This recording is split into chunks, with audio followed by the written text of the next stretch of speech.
بدأت اتشاهد، بس سمعت صوت غريب، سمعت صوت الباب بيتفتح وبيتقفل بعنف جدا.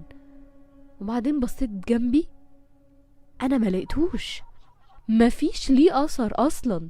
ابص من الشباك يمين وشمال، اختفى. وحرفيا المكان اللي احنا كنا فيه يا جماعة، المكان ولا فيه مباني ولا فيه اي حاجة، مفيش اشجار، مفيش اي حاجة يقدر يستخبى وراها.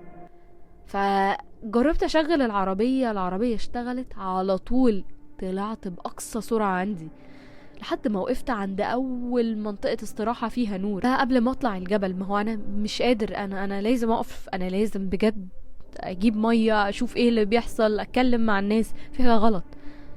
فلقيت مطعم صغير كان لسه فاتح، وفي شوية شباب قاعدين بيضحكوا وبيتكلموا. وقفت عندهم وكان على وشي اقصى تعبيرات الرعب.